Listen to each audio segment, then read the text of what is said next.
บายดีนี่เป็นดวงเงินเด้อมือเป็นดวงเงินเด้อเป็นอะไรนั้นเราจะมาบนบรรยากาศกันที่ดวงเงินเป็นอะไรเนาะเสื้อทุกท่านครบไปเลย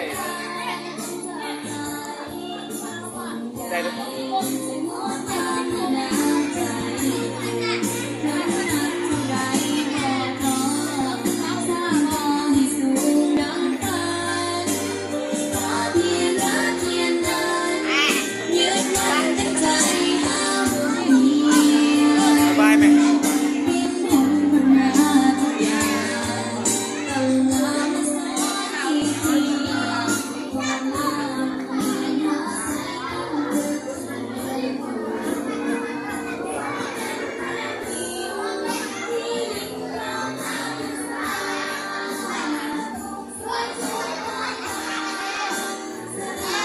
ยิ้มได้ยิ้มได้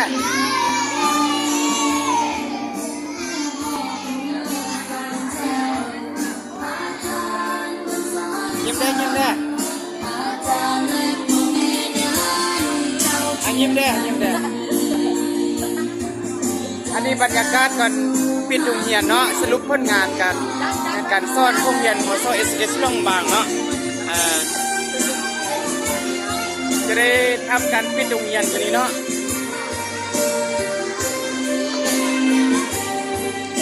เอาบรรยากาศนักเรียนมาไล่เติบ